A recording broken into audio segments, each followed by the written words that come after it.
The following program contains mature subject matter.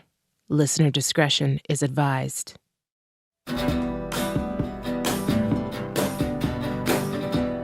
You are listening to Someone Knows Something from CBC Podcasts.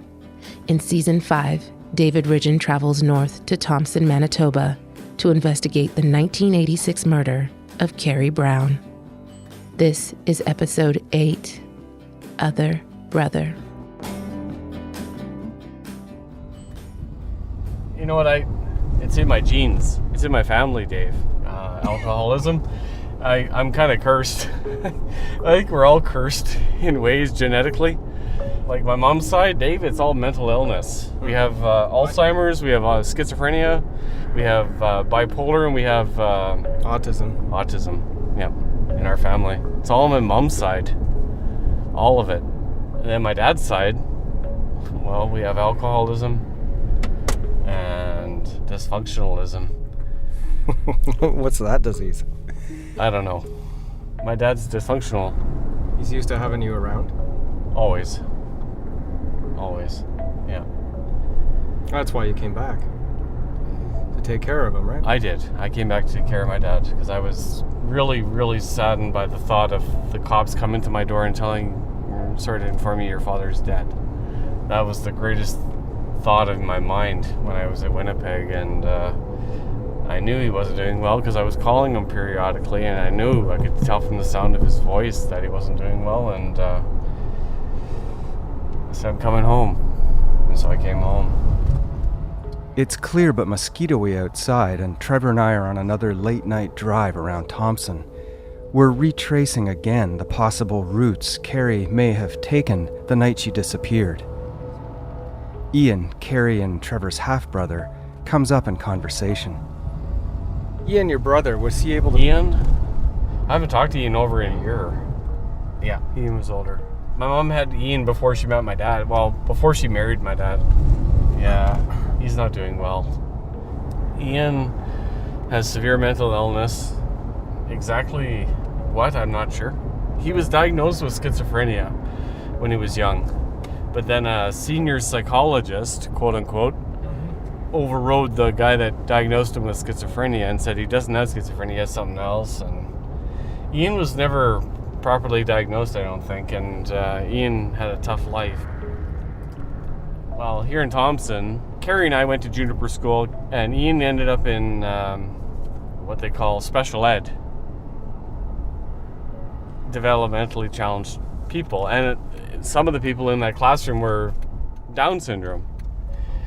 My brother Ian's off. I know that. I'll tell you that. Ian had sexual proclivities. What does that mean? He had deviances, my brother Ian. He had sexual deviances towards young girls and stuff. I'll tell you this, Dave. My brother got shipped off to Winnipeg when we were teenagers, when Kerrie and I were teenagers, because of sexual... Something happened. I don't know what, Dave, and I'll be honest, I don't. Did you ever ask your dad about it? I've talked to my dad about it, he won't talk about it. But my brother got shipped off to Winnipeg because of something that happened in Thompson with a young girl. Before he moved back into the house, I know for a fact when I was 14, Kerrie would have been 13 or 12, Ian got sent away to Winnipeg. Right. And you still don't know why? He had his own place in Highland Towers on Thompson, that place with the wolf on the side. Yep. And something happened in there with a young girl's underwear being found in his apartment. Ian had lived in a local Thompson apartment building when he was about 18, but was evicted, according to Trevor, because he wasn't keeping his apartment in a livable condition.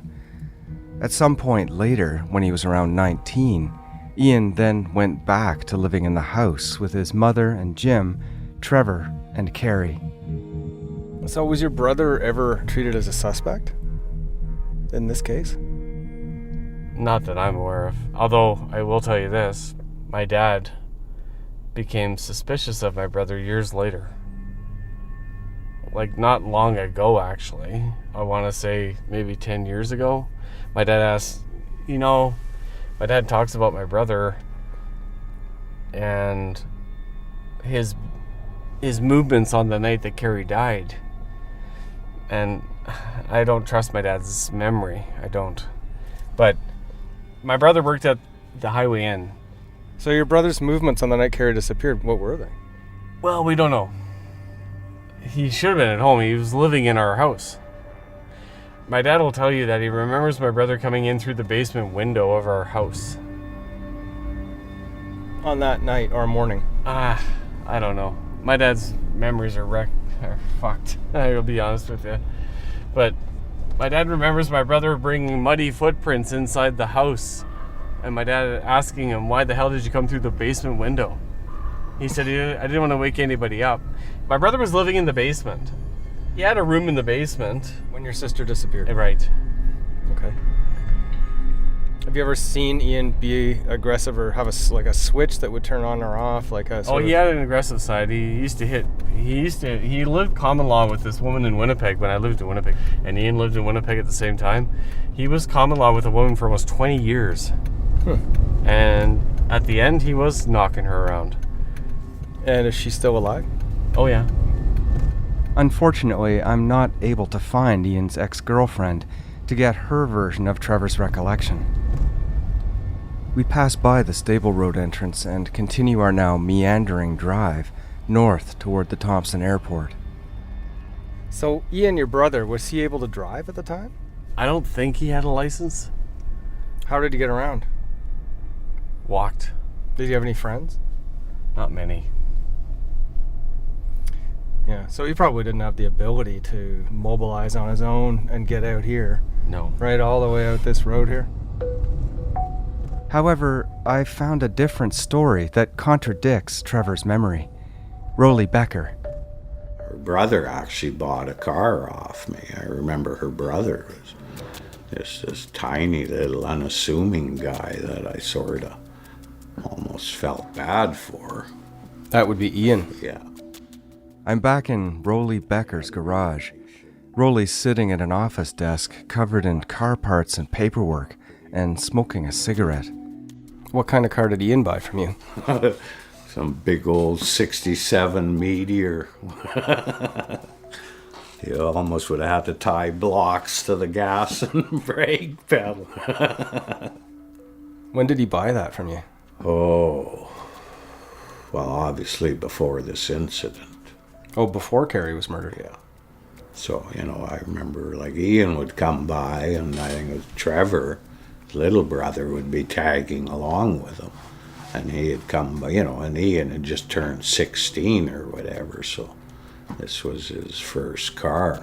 So, and he had come by the shop many a times, kind of looking at different things and whatever. So Kerrie actually may have even come by at one time with him. I don't really recall. So Ian apparently did drive, and he had an old muscle car too. Do you know what color that car was? The Meteor?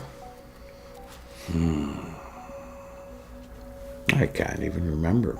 I think it was a silver blue, but I could be wrong. Is that a straight 8? No, a big V8, Oh. big 67 Meteor. Did Ian seem different to you as a person?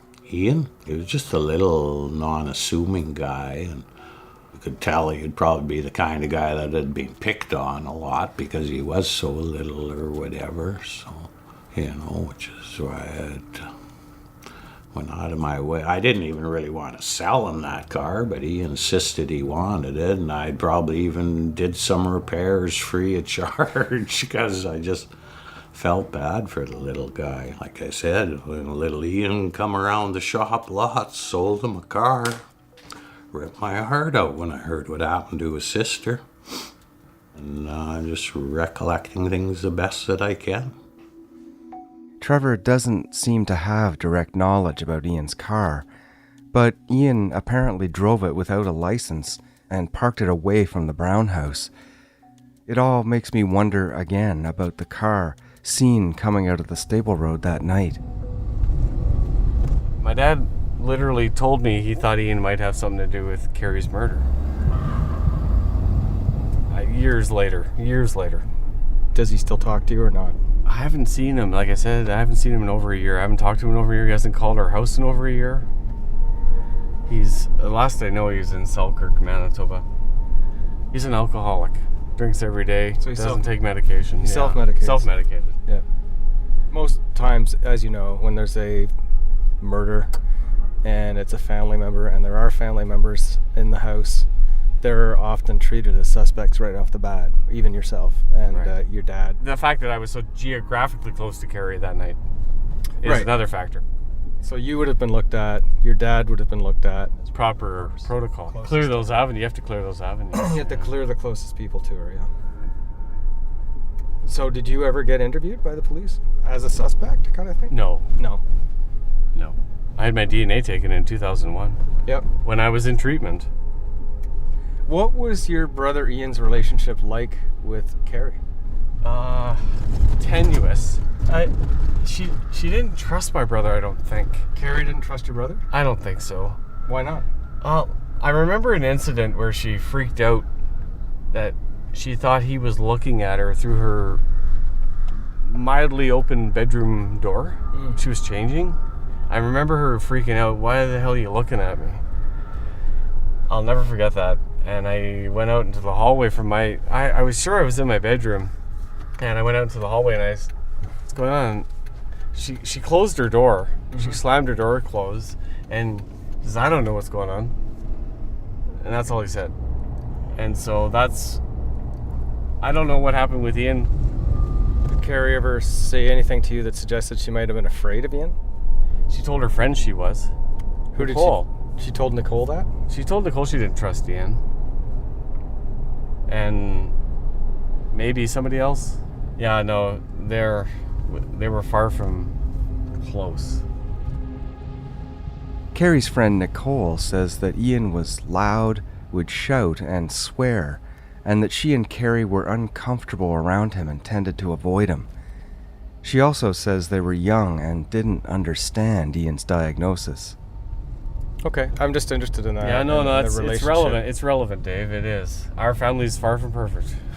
No. And what was Ian's behavior like after Kerrie was found dead? I don't remember. I was... In the aftermath and the weeks following, Yeah. was he upset or was he... Well, Ian was indifferent. I don't think he was capable of the same emotion that the rest of us were. I asked Ian, I kind of last ditch, did you have anything to do with this? At that time, Trevor says Ian denied having anything to do with Kerrie's murder. I don't think he did. Dave. Okay.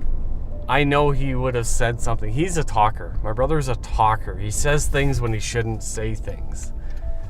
God almighty, he would have said something to somebody by now, no question. If I asked your dad about it, what would happen? He would tell you what he thought. Okay. Maybe I'll ask him about it.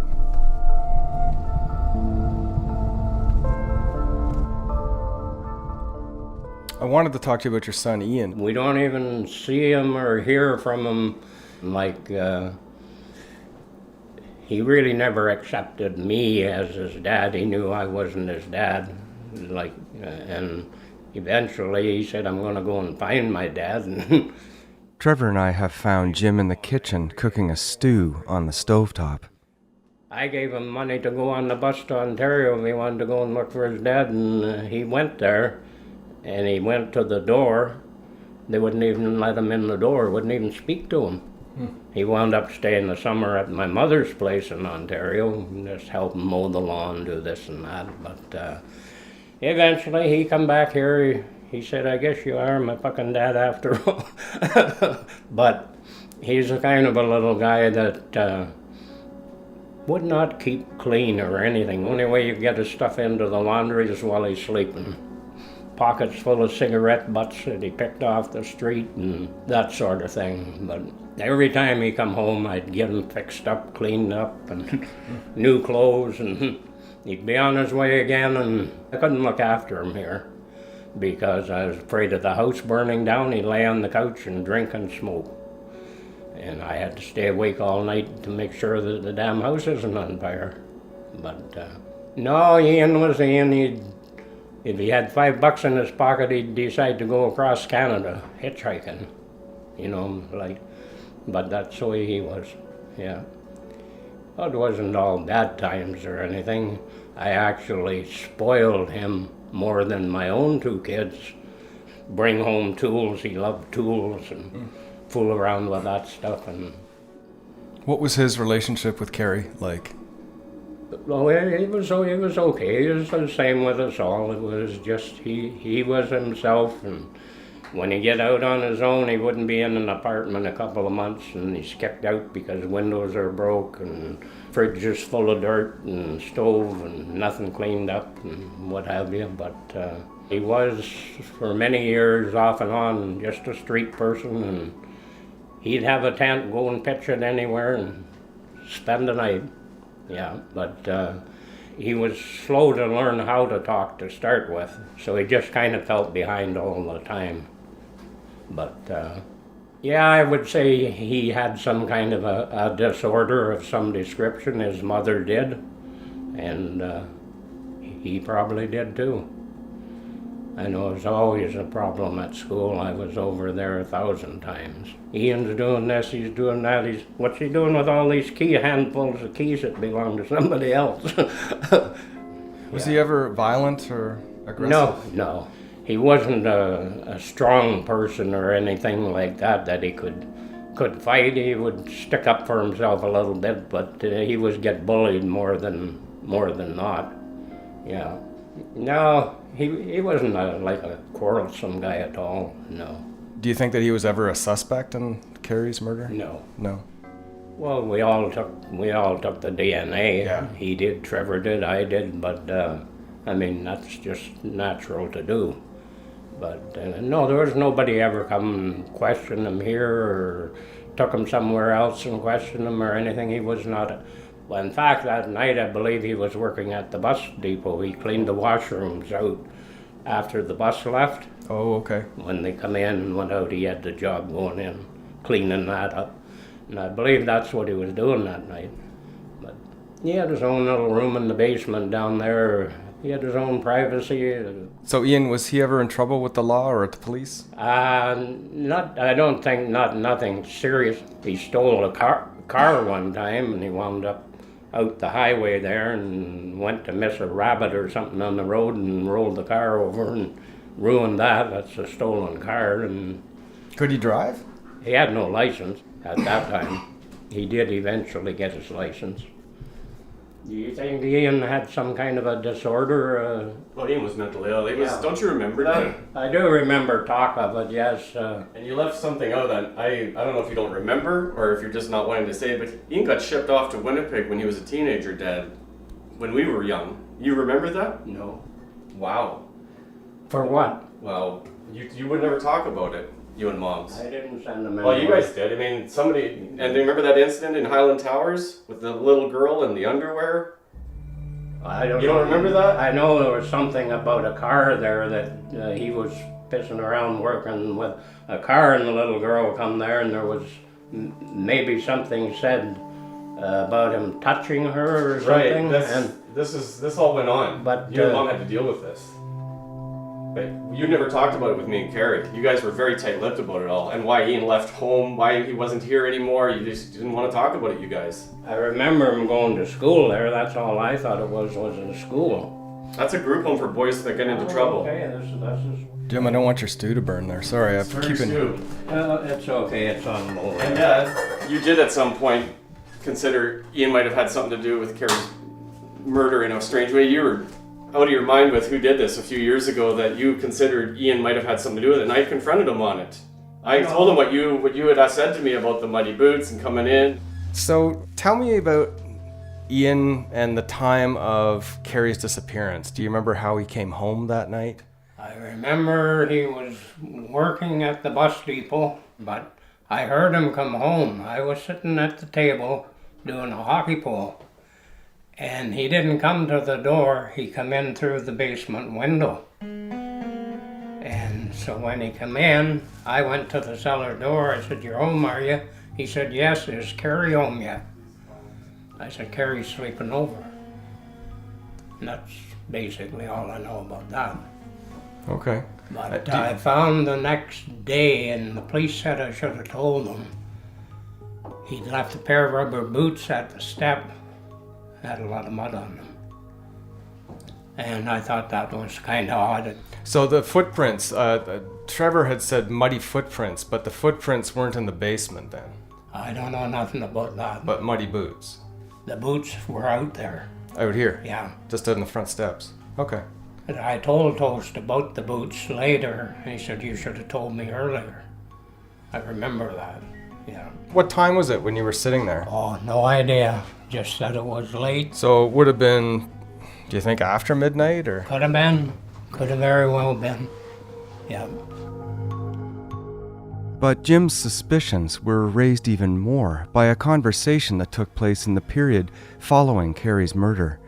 Something he didn't tell Trevor about until much later. The part that got me with him that concerned at all, we were up in the bedroom, your mother was crying, and I'm in the same room, and Ian comes in, and he said she got what she deserved. She just wouldn't fucking listen. That's exactly what he said. She would not listen. And I told you that on the phone when you're in Winnipeg, and you were more or less going to go right over there. You didn't use those words. Yes, I did. No, you didn't use those words that you just said. I'm not going to say another word about anything if I'm going to just argue with you. No, it's not that, Dad. I'm telling you what I remember you saying to me, and it was, I could recall it if I thought about it. But you're on the right track, but you were suspicious of him, and you gave reasons to me why. Maybe she deserved it, is what you heard Ian utter under his breath, and then you said, "What the fuck did you say?" You yelled at him, but that's what he uttered to you under his breath. Maybe she deserved it. I remember him saying she would not fucking listen. Them words, she would not fucking listen. That would imply that he was there and saw it. Your mother was sitting right in that chair, same chair that's up there right now. And I was going into the clothes closet to get a jacket or something. It's something that you probably wouldn't forget, that interaction, but maybe you would, I don't know. But that's an interaction with your stepson. Right. Your wife's there, Ian is her son. Did you talk to your wife about that after? Not particularly. She was in that point in time for about 3 weeks just steady crying. She was so upset. I don't believe Ian had anything to do with that, really. I don't either. I would say Kerrie would overpower Ian. She would have, physically. He wouldn't have been able to manhandle her. No. That's, in my mind, anyway. No. The DNA anyway, and the DNA that didn't match. They've got 2 DNAs there, and certainly nobody in our family matched. I mean, it wasn't one person. I don't know if it even would be worth me talking to him, or would that confuse him or cause trouble in a way that you don't want? Well, if you feel like talking to him and you can get a hold of him, like I say, we haven't even heard from him Over a year in now. a long time. It's just one of those tiny percentages that I like to explore. But is it going to cause trouble for you? It won't cause no trouble for me. Like, whatever we got to do to get answers, and not necessarily convict him or anything, but eliminate him. Yeah, it'd be interesting to eliminate him, because you wonder, the theory that Trevor has is, and I think you, is that she may have known the person, right? So he may have been somehow in the car, right? Who knows? I mean, that may have... In the hours after Kerrie was known to be missing, Trevor says Ian was going around town helping to put up posters, and Sean Simmons says he remembers driving Ian around door to door looking for Kerrie. On one hand, Ian's actions seemed to be normal under the circumstances, but on the other, muddy boots, coming in through the basement window, his utterance to Jim, the car, some questions linger. Trevor and I decide to get on the road to see if we can locate Ian and talk to him. But nobody seems certain of what Ian's state of well-being might be. It's an 8-hour road trip, and Trevor's nearing the front door to leave with a big suitcase when he's intercepted by his father. You got your suitcase? I got my suitcase. Suitcase packed. Gonna say goodbye. Come on, Dad, say goodbye. Say goodbye. Yeah. Just get. Yeah. Yes, I'd be glad to get rid of you. Carry on. All right, we'll see you when I get back.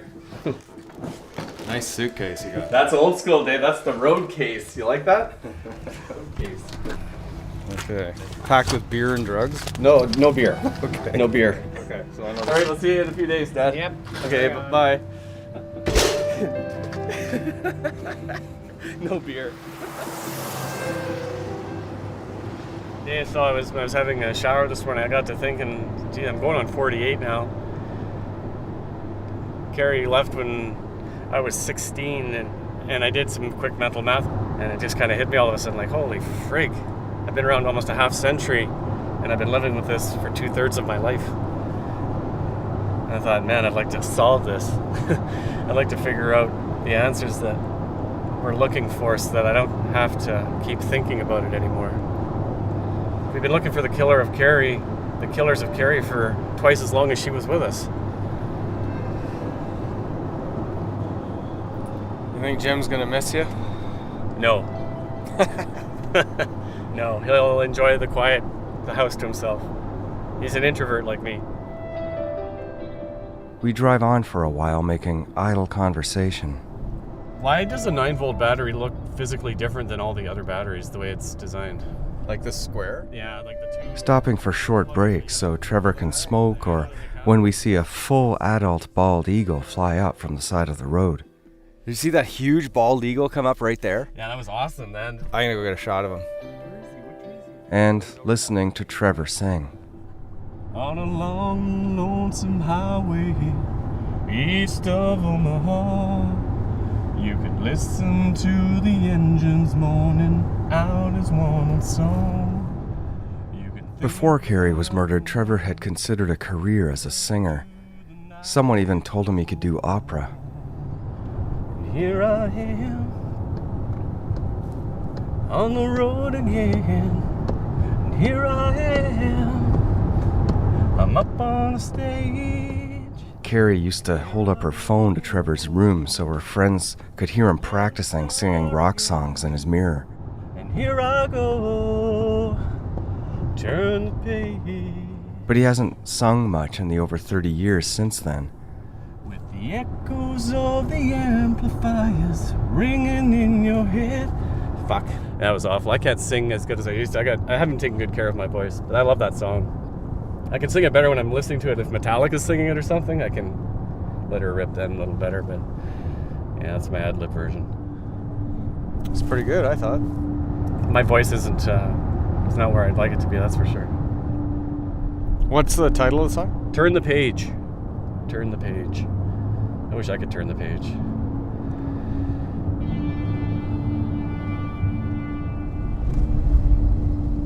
It's late evening when we pull into Selkirk.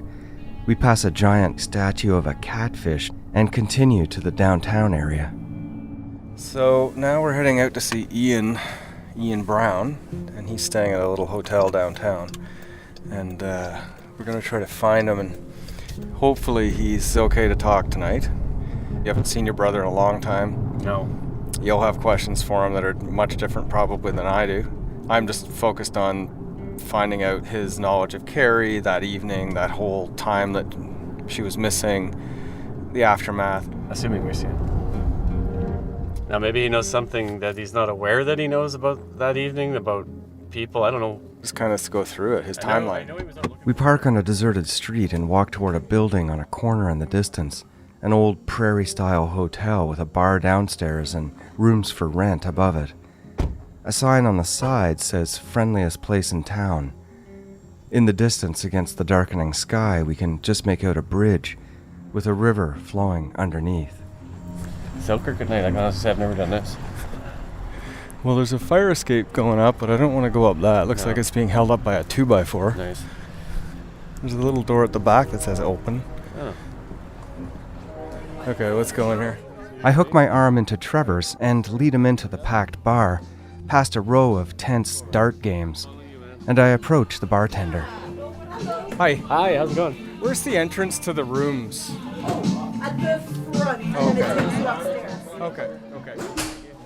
Behind a steel fire door, we find an ancient staircase with a threadbare carpet over wooden steps. It smells fresh air. I look up into the gloom and see some yellow light coming from an open doorway to landing several flights above. It's kind of musty. Okay, here we go. Maybe that's the floor where we'll find room number 18. Here's 17. Here's 16. Here's 18. Somewhere I can hear a television blaring a hockey game. We've passed a few open rooms with nobody in them, then a kind of common area with a group sitting around a table playing cards. Then, ahead, we see it. Room 18 is on an internal corner with no windows. Do you want to knock? I can't see which. It's here. That's the door.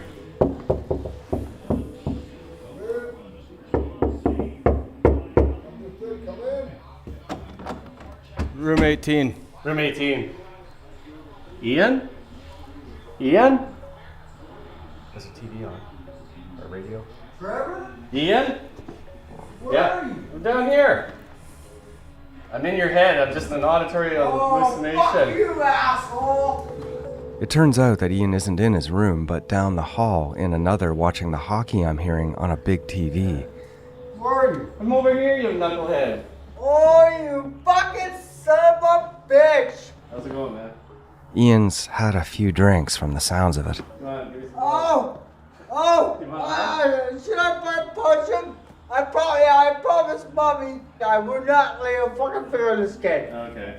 Okay? Okay. You were there. So you're having a few pops tonight. You watching the hockey game? Come on in. What's that? Come on in. Let's talk. Ian is small of frame with a deeply weathered complexion and long gray and goatee beard, and he's wearing a big blue ball cap. The initial greeting feels a bit awkward with no closeness amidst the bravado, but that seems to pass. Ian leads us into the room, which is mostly filled with a king-size bed and the television. On the bed, another man watching the game intently. Which room is yours? This one? No, this is no friend of mine. Oh, hello. Hi. Who's This is winning? my fucking brother. Is it still 1-1? I'm his brother, Trevor. Trevor. Hi, guys. Nice to meet you. From Thompson. Yeah. So you're having a few pops. So, Ian, I'm here with a guy. Yeah. We're working on a documentary about Kerrie. Okay? Yeah. And Come inside. Come inside. and a documentary about Kerrie, and Yeah. he'd really like to talk to you about just a lot of stuff because you're her brother, of course. Now you're Dick Tracy. you're having a few pops tonight, so I think he would prefer to do it with you when you're sober, and this is serious. First thing In the morning. Ian, Yeah. so we'll see you in the morning, okay, bro? Okay. Ian, I'll see you tomorrow morning. Okay. Nice to see you. It'll be a side door. Okay. Bang on the side door. Just let me know when you guys gonna show up. Probably 9 o'clock. Okay? I'll be here. We'll see you. Okay. Thanks, man. See you in the morning, bro. Enjoy the game. Oh, thank you. Bye. We can go down this staircase here. You're careful. Okay. I'm right behind you, brother. Right behind you. Okay. Hey, Dave. I'll buy you a 6-pack if you want. No. It's okay. We're going to be by King Cat. Okay, let's go. The next morning, we arrive just before 9 and make our way to the same hotel. You take my hand? Yeah. Or Boy, take- that sun's right in my eyes right now. In the daylight, some things seem a bit cheerier. There's a pole right in front of you, actually. Oh, yeah, I see that now. Yeah, Thanks. sorry. There. Oh, there's a huge pile of puke right there. Oh, really? Yeah, just hang on. Oh, there we go. Secret door found.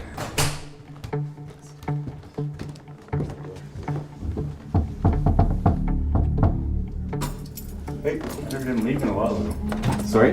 Said I heard him leaving a while ago. Leaving? Really? Oh, He left? Ian. Yeah, about half an hour ago I heard his door shut, so he must have went out for a walkabout, I guess. You knew we were coming? What time is it, Dave? 9 o'clock. Yeah, so we told him we'd be here at 9. Okay, well, we'll go look for him. Do you know anywhere where he goes for a walk? Or? head to? He just goes up and down the streets, going to different places, I guess. I don't really know if he goes to the soup kitchen or not.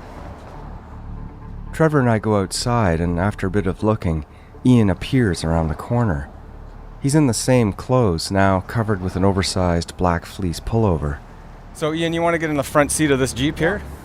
Rather than go back inside the hotel, we decide to chat in the rental. Great, thanks for doing this. I'm just going to put the window down a bit to give us a bit of freedom here. There we go. So just Ian, tell me who you are and where we are here. Okay, my name's Ian Scott Brown.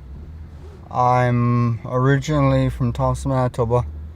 I moved here from Winnipeg just to get away from the crime and everything.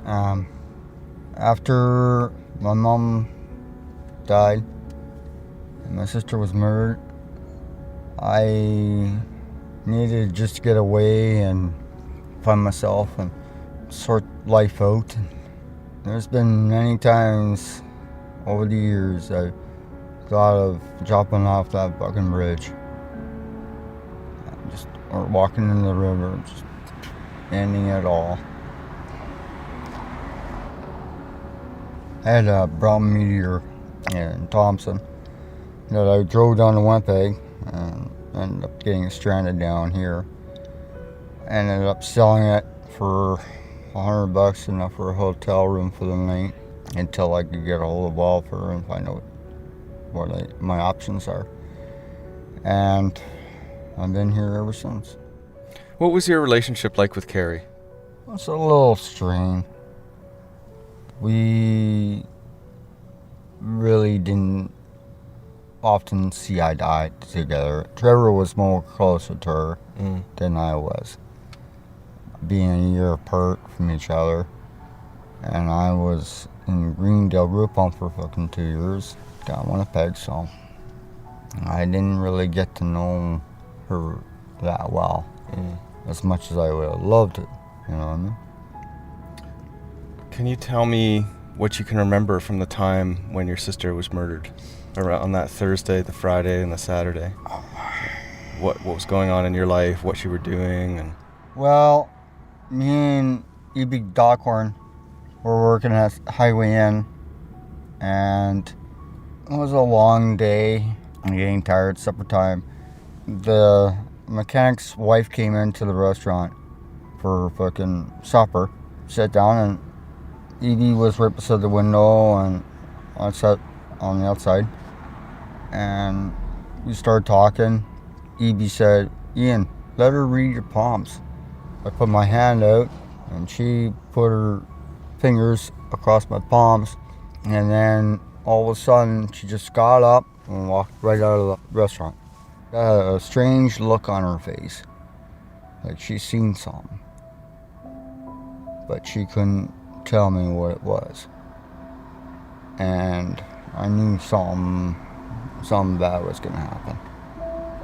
I just had that funny feeling. And so I called the house. Kerrie answered the phone. it's at this point that I realize Ian's version of events seem skewed, different from what Trevor and I have heard before. Her girlfriend was at the house, and they were going to a party at Ray's Stables, and we're supposed to meet there after work, but we got called in because there was a double bus coming in, so we were there all night. So I called and let her know that I couldn't make the party at Ray's Stables. So I told her, just stay home, don't go anywhere, stay put until you heard from me. I'll try and get there as soon as I can possibly get, okay? But she didn't obviously listen, and another thing, well, things happen. So, me and E.B., what was it, next day, I think? This would be the Friday then? Yeah. Next day, we went looking for her. You know, okay, maybe she stayed over at Ray's Stables, at Ray's place, okay, for the night. And her and Rhonda, and me and E.B. went over there. They haven't seen her. And then, well, where can they be? I tracked down Erwin Dockhorn, or E.B. as Ian calls him, the man Ian says was with him on the Thursday night and Friday of Kerrie's disappearance. My mother used to babysit them. Oh, is that right? Yeah. What can you tell me about Ian Brown? I know it hit him pretty, well, all of them hard, but I know Ian, yeah, I think it still affects him nowadays. I mean, he's not the same guy as he was. Dockhorn remembers going around with Ian to look for Kerrie on the Friday, but he cannot remember looking for her at the stables as Ian says they did. And we looked around a few places, but we didn't look at the stables. I'm kind of glad we didn't. I wouldn't want to have found her, but... So how did you get around then when you were looking? I can't remember. Maybe we had somebody else. I don't know, but I didn't drive either. Dockhorn also can't remember who drove or whose car they were in. He says they looked into the notion that Kerrie might have been picked up by a cab and dropped off somewhere, but it ended up going nowhere. And he says he wasn't with Ian the night before, on the Thursday, when Kerrie was at the party on Trout Crescent. I was hoping, because I talked to Ian, and he said that your name and that you had been with him, and I was hoping that you had been with him on the night that Kerrie disappeared, so that I could account for where Ian was, so that I could understand what his movements were on that night. So you don't recall being with Ian? No. On that night? I never hung around him as if, like, back then I was freshly on my own, and yeah, you go to the bar, you do this and that with your friends, and he wasn't one of them that I went with. Like, I had my own different people I hung out with, different friends. And if it was at night, 1986? Yep. Okay, yeah. Trying to think where I was working at the time. But, no, I never hung around with him. Like, I wouldn't have been with him that night. Like. Back to Ian in the van, and he continues his version of events on the Friday after Kerrie disappeared. And then pulled up to home and didn't know until the next day, which is, I guess, Friday. Next day would be Saturday afternoon. Yeah, it was Saturday afternoon that they found a body out in the Reese stables. Then I find out they found a body, a couple of riders, and found Kerrie's body on the hydroland. And you were there, Trev, you know what I'm talking about. No, not everything. A lot of what you're saying makes zero sense to me, and zero. Like, as far as you having a conversation with Kerrie that she was going to a party at the stables, that I've never heard before. And she never had any plans on going to a party at the stables, I can assure you. She was going to Doug's house that night, and she knew it. I don't know what happened. Like, that's just, I'm saying, and you're asking me, I'm hearing stuff that I've never heard before, so, sorry. Like, anyway, I don't doubt your memories are what they are, but I just don't recall what you're saying, like, about talking to her when you were working, and I don't know where you were that night. I was at Jerry Armitage's, Kerrie was at Doug's. Maybe take Dave from there. Like, who were you out looking for her with? Like I said. And where did you go? Where did you go publicly? Do you recall any of the places you went publicly in Thompson? Went to Reese stables. What made you go out there? Because,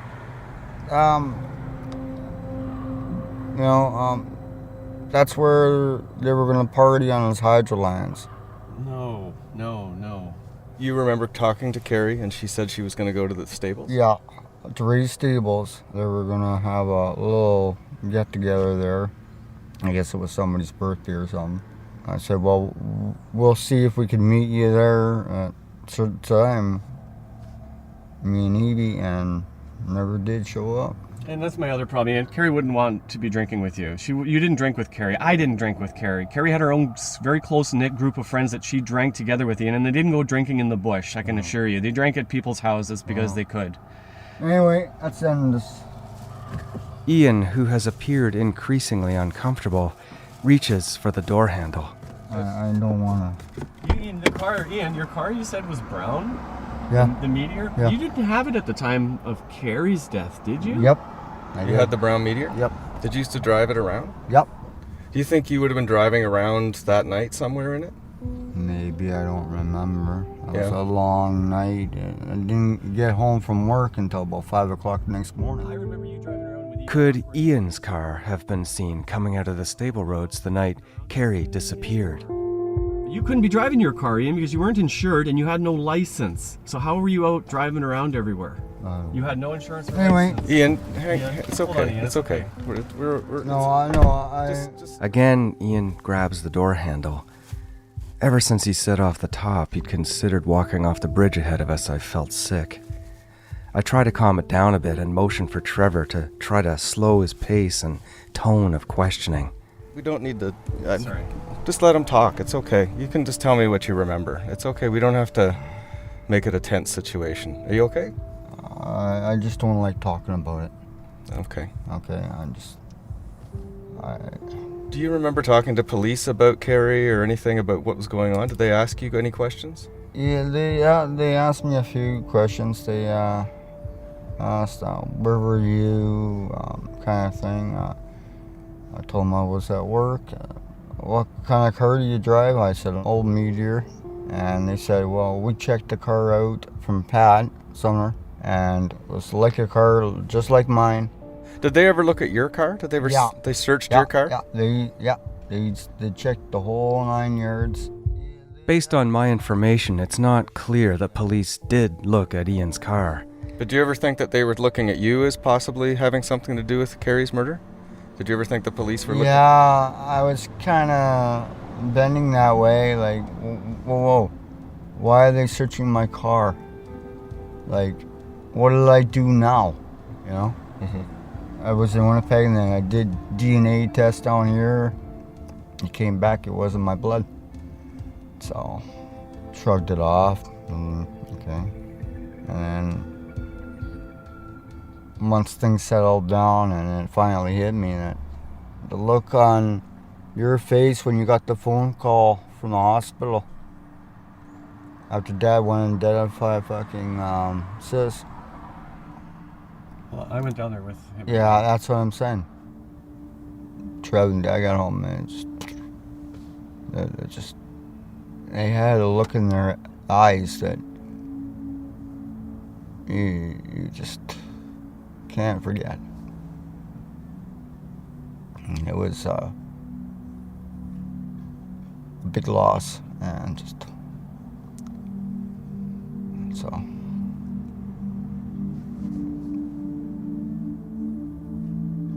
Jim said to me that he remembered you came in late that night, and you came in through the basement window. Do you remember that, and with muddy feet or something? No, I don't remember that night. Okay. I wish I could help you guys out more, but with all the concussions I've had over the years, my memory's not the greatest these days, so... No, that's okay. That's okay. Do you remember driving around with Sean Simmons on the Friday? Did he drive you and EB around looking in a truck, a red truck? Might have been. You went to Santa Maria and met him there? Could have been. Yeah, I might have. But, I mean, that was a long time ago. You know, you're talking years here. Mm-hmm. What do you think happened to Kerrie? What do you think happened that night? For one thing, I can tell you right now, she would not cross a bridge. She was afraid of bridges. Even going out to the cabin. Hey, Trev? Nah, bang on, brother. Bang on. She would duck on the fucking floor. Duck down. Yeah. I told you. Just so she wouldn't be crossing that fucking bridge without somebody being with her that she could trust, because they knew how she got. Ian, I just want to know one thing. Have you ever had a diagnosis for any condition that you had? Do you have an official diagnosis? Yeah, paranoid schizophrenic. And are you taking medication? Yes, I am. Okay. And is it helping? I bet. That's good. Okay. I want to get a picture of you two together. You want to do it, bro? Yeah. Oh, wait, grab your bag and I'll get you on the other side. And with that, the interview with Ian draws to an end. Why don't you let me know you're coming down here? Well, we didn't let anybody know that we're coming. Dave likes to work that way.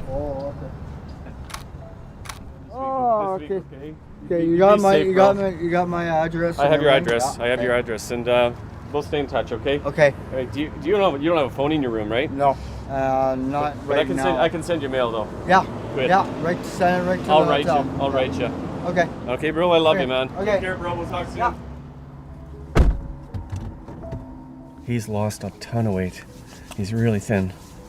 He's dying, I think. Yeah. I'm sorry I went off there for a sec, and I bit on his bait. He says, "What do you think, Trev?" I don't remember any of this. Like, some of those things he was saying, I've never heard of. He's never told me that story about talking to Kerrie and meeting at the stables for a party, and it never happened. She didn't party with him. She didn't party with me. She had her own circle, and she knew where she was going. Then it wasn't the stables.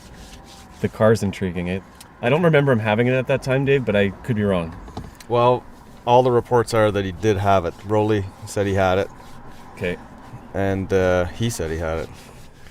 Brown car, very similar to the one that was seen. Right. So, and driving around, he doesn't remember. Like, it's really hard, you know. I don't know how to go further with Ian. I think it's difficult with his condition. He said he's been diagnosed. He's got medication. Yeah. How can you dissect or take in and examine what he says? You know, I mean, you're here, you know your information, and he has his version of information. I mean, we all manufacture facts out of thin air, but his facts and his thin air are a bit different on the spectrum, right? Or they may or may not be, you know. But I'm intrigued. He did have a car that looked like one of those. And who's to say someone else didn't get their hands on it at the time other than him, right? Knowing that Ian, he might have given it to someone, let someone use it. You know, he's like that. So Ian is going to have to remain that. There's going to be a question mark on Ian, because I don't think that he's himself said DNA was taken. Mm-hmm. That doesn't mean that there wasn't some kind of transit involved or some kind of something he can't remember, right? I have someone in my life who has OCD, and you have to train yourself to be comfortable with the unknown. You have to be comfortable with uncertainty. And I guess I have to be comfortable with this uncertainty around Ian. Trevor says he doubts that the RCMP looked at Ian's car, though they did take the whole family's DNA, according to he and Jim. I ask former RCMP investigator John Toast what he remembers about Ian Brown. Did you ever look into Ian Brown as a suspect? I can tell you, yeah, we did. We've looked at virtually anybody. There were inquiries made with regards to Ian. Can I ask you, is he still alive? He is. Is he in touch with the family at all? He is. All right. All I want to say with regards to Ian is there were inquiries made, but I don't think he was ever identified or developed or seen as a suspect or a viable suspect, if that makes sense to you. Ian was not a suspect, according to John Toast. Trevor's gut feeling is that Ian had nothing to do with Kerrie's murder, that Ian would have eventually told someone. But he and Jim still had questions, and so did I. Ian's answers weave in and out of agreement with Trevor's understanding of events and what I have heard from others. Kerrie was at Doug Crocus's and probably wouldn't have arranged to meet Ian at the stables for a birthday party. But Ian's car and his whereabouts, Erwin Dockhorn denying being with him across the period that Kerrie disappeared or with him while searching the stables, muddy boots and coming home through the basement window, and his tenuous relationship with Kerrie still seem undefined. Ian now lives homeless in a tent near the same bridge that he used to ponder every day. But these questions and people may have to take a back seat for a while, because I've finally found the woman who says she took that mysterious phone call to the RCMP after Kerrie disappeared. And she wants to talk.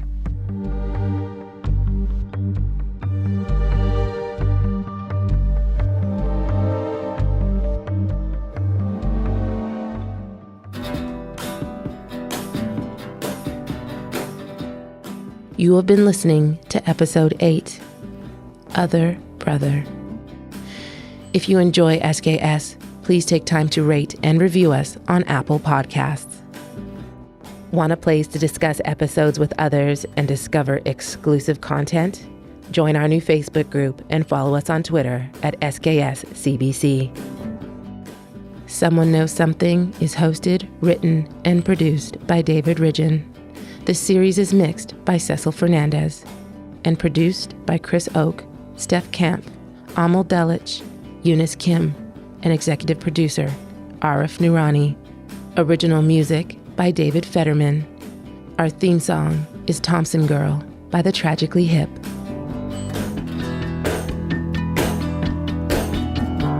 Thompson girl, we're down to the dead house plan. Thompson girl, we jettisoned everything we can. She says springtime's coming, wait till till you see it poking through with them shoots of beauty. It's the end of a movie weather. It's time to end this siege together. Thompson girl.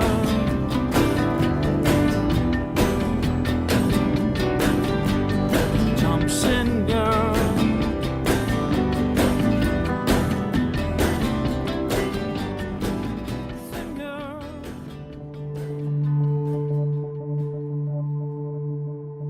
Someone Knows Something is a CBC podcast.